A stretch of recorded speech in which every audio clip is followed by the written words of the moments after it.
Welcome to Gems of Ramcharitmanas through Srila Prabhupada's Vision Program. हरे कृष्णा। आज हम श्री रामचरितमानस के सुंदर कांड से एक बहुत ही मार्मिक और गहरे प्रसंग पर चर्चा करने जा रहे हैं।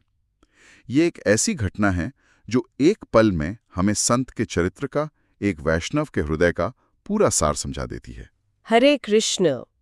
और ये प्रसंग है विभीषण जी का, जब भरी सभा में उनके अपने भाई लंकापति रावण ने उनका घोर अपमान किया।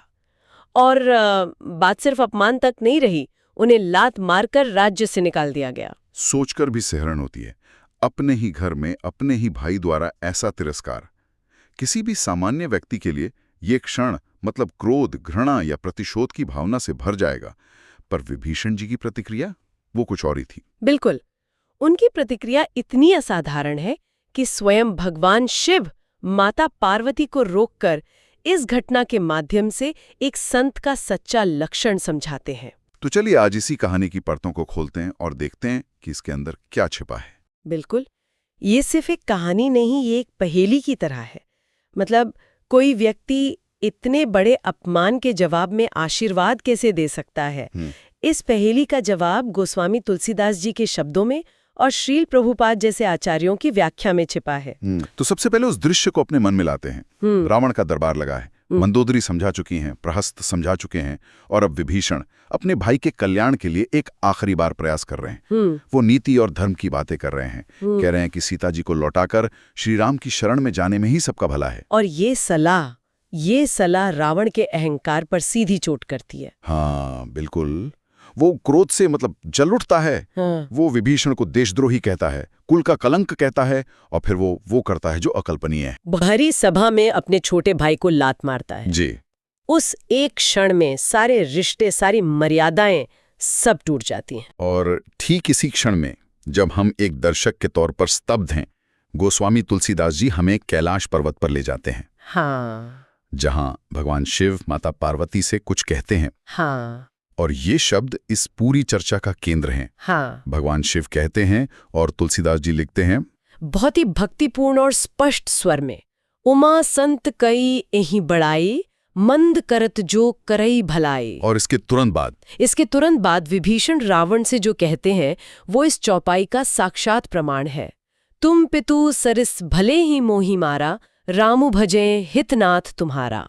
वाह। हाँ। मतलब भगवान शिव पहले सिद्धांत बताते हैं। हाँ। हे उमा, संत की यही सबसे बड़ी महिमा है कि जो उनका बुरा करता है वे बदले में उसकी भलाई ही करते हैं। हाँ। और अगले ही पल विभीषण उस सिद्धांत को जी कर दिखा देते हैं। बिल्कुल, वो रावण से कहते हैं आप मेरे लिए पिता समान हैं, आपने मुझे मारा, बहुत अच्छा किया, लेकिन हे नाथ, आपका असली कल्याण तो श्री राम का भजन करने में ही है।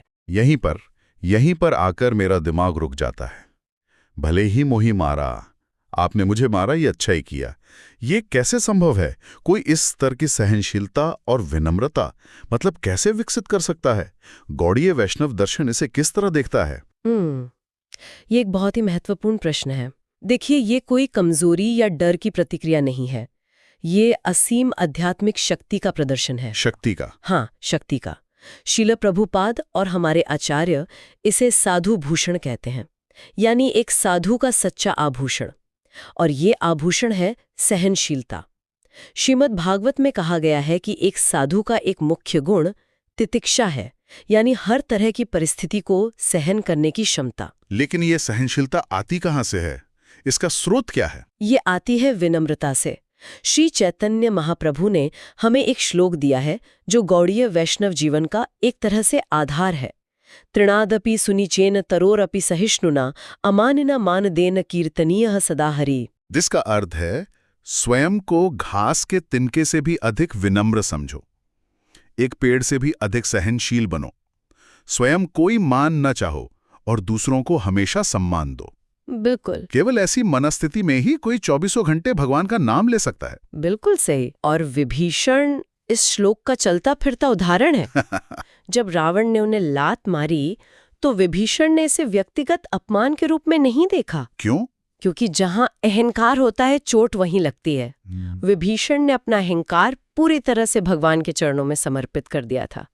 वो स्वयं को कर्ता या भोक्ता नहीं बल्कि भगवान का एक तुच्छ सेवक समझते थे। अच्छा। जब आप खुद को तिनका समझते हैं तो कोई आपको कुचल भी दे तो आपको अपमान महसूस नहीं होता। तो मतलब अहंकार का ना होना ही उनकी इस प्रतिक्रिया का रहस्य है। हाँ। उन्होंने अपना बचाव नहीं किया, कोई श्राप नहीं दिया, कोई पलटकर जवाब नहीं दिया। हाँ। सिर्फ शरणागति। हाँ, शरणागति। यहाँ पर ये दूसरा महत्वपूर्ण सिद्धांत है। उन्होंने उस अपमान को अन्याय के रूप में नहीं देखा बल्कि भगवान की कृपा के रूप में देखा। यहाँ पे मैं आपको रोकना चाहूंगा क्योंकि ये एक ऐसा बिंदु है जहाँ कई लोग असहज हो सकते हैं।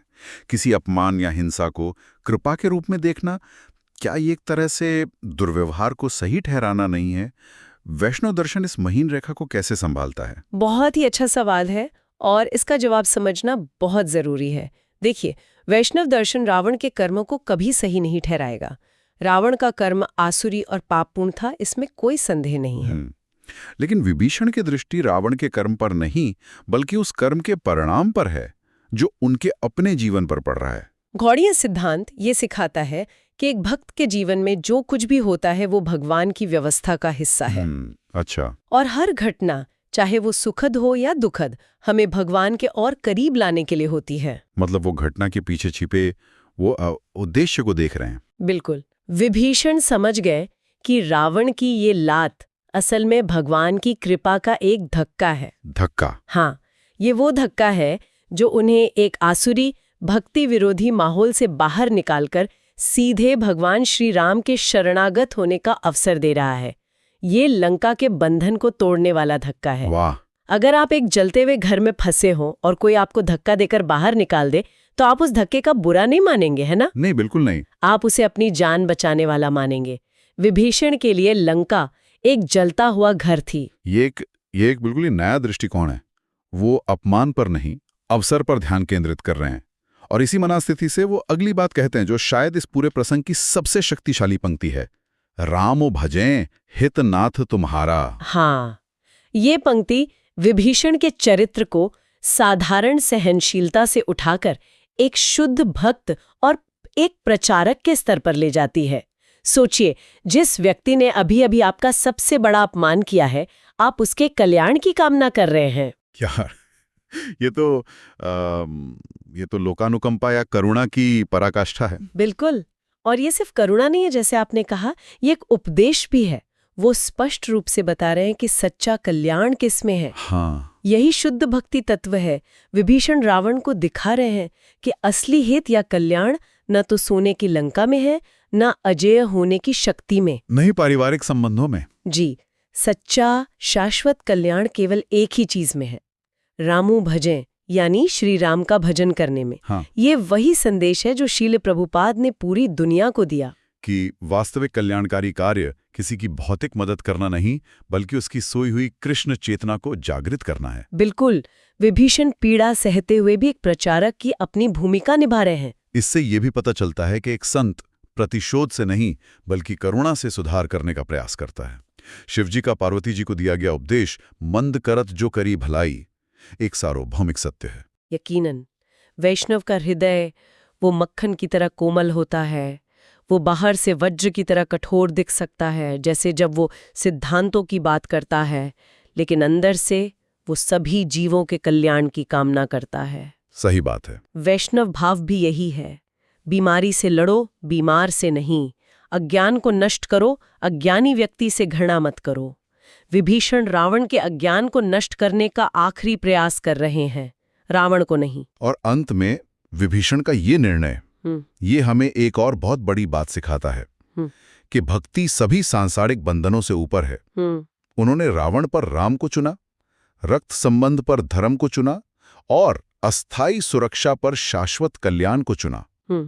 कई लोग इसे देशद्रोह या परिवार से धोखा कह सकते हैं। हाँ, कह सकते हैं। लेकिन श्री रामचरितमानस और अन्य वैदिक शास्त्र हमें दिखाते हैं कि जब लौकिक धर्म मतलब सांसारिक कर्तव्य और सनातन धर्म, हाँ, और सनातन धर्म यानी भगवान के प्रति हमारा शाश्वत कर्तव्य, इनके बीच संघर्ष हो तो सनातन धर्म हमेशा श्रेष्ठ होता है। भरत जी ने अपनी माता कैकेयी का त्याग किया, प्रहलाद महाराज ने अपने पिता हिरण्यकशिपु का विरोध किया। तो ये धोखा नहीं है? ये धोखा नहीं बल्कि धर्म के प्रति सर्वोच्च निष्ठा का प्रमाण है। मतलब ये एक तरह का वो आध्यात्मिक साहस है। ये भक्ति के लिए आवश्यक आंतरिक साहस है। बिल्कुल। भक्ति का मार्ग कभी-कभी ऐसे कठिन निर्णयों की मांग करता है जहां हमें प्रियजनों या समाज के खिलाफ जाना पड़ सकता है, लेकिन भक्त जानता है कि उसकी पहली और आखिरी निष्ठा भगवान के प्रति है। तो विभीषण का लंका छोड़ना पलायन नहीं था? नहीं, ये धर्म की और एक यात्रा थी। उन्होंने एक असुर राजा को छोड़कर ब्रह्मांड के राजा की शरण ली। तो जब हम इन सभी बिंदुओं को एक साथ जोड़ते हैं, तिनके से भी ज्यादा विनम्रता, अपमान को कृपा के रूप में देखना, शत्रु के प्रति भी कल्याण की भावना और धर्म के लिए सब कुछ त्यागने का साहस, तब हमें एक पूर्ण संत का चित्र दिखाई देता है। बिल्कुल। सुंदरकांड का ये एक प्रसंग वैष्णव आध्यात्मिकता के पूरे हृदय को उजागर कर देता है। शीला प्रभुपाद हमेशा सिखाते थे कि हमारी भक्ति की परीक्षा तब नहीं होती जब सब कुछ अच्छा चल रहा हो। सही बात है। असली परीक्षा प्रतिकूल परिस्थितियों में होती है। क्या हम दुख में भी भगवान की कृपा देख सकते हैं? क्या हम अपमानित होने पर भी विनम्र बने रह सकते हैं? क्या हम अपने सताने वाले का भी भला सोच सकते हैं? हाँ, विभीषण ने इन सभी परीक्षाओं को सर्वोच्च अंकों से पास किया और इसीलिए भगवान शिव उन्हें एक उदाहरण के रूप में प्रस्तुत करते हैं। शिवजी की शिक्षा और विभीषण की विनम्रता के माध्यम से गोस्वामी तुलसीदास जी वही संदेश दे रहे हैं जिसे शीला प्रभुपाद ने अपने पूरे जीवन में दोहराया कि भक्ति सुख सुविधा में नहीं बल्कि चरित्र में सिद्ध होती है। बिल्कुल। भक्ति तब सबसे ज्यादा चमकती है जब अहंकार शून्य होता है और राम केंद्र में होते हैं। संक्षेप में कहें तो विभीषण हमें सिखाते हैं कि आध्यात्मिक जीवन बाहरी परिस्थितियों को बदलने के बारे में उतना नहीं है जितना कि उन परिस्थितियों के प्रति अपनी आंतरिक प्रतिक्रिया को बदलने के बारे में है। अच्छा। अगर हम अपनी चेतना को बदल लें तो दुनिया की सबसे बड़ी आपदा भी भगवान तक पहुंचने की सीढ़ी बन सकती है। यही संतों की महिमा है और यही शुद्ध भक्ति का मार्ग है। ये सचमुच बहुत गहरा विश्लेषण था। इस एक घटना में इतना कुछ छिपा है। यह हमें सोचने पर मजबूर करता है कि क्या असली ताकत पलटकर वार करने की शक्ति है या फिर उस वार को सहकर भी आशीर्वाद देने की शक्ति है। ये एक ऐसा सवाल है जो इस चर्चा के खत्म होने के बाद भी हम सबके साथ रहेगा। हरे कृष्णा। हरे कृष्णा। यदि आप इस विनम्र सेवा की सराहना करते हैं तो कृपया इसे लाइक करें, अपनी अनुभूतियों को टिप्पणियों में साझा करें, सब्सक्राइब करें और इसे अपने मित्रों और परिवार के साथ साझा करें ताकि ये दिव्य ज्ञान व्यापक रूप से साझा किया जा सके।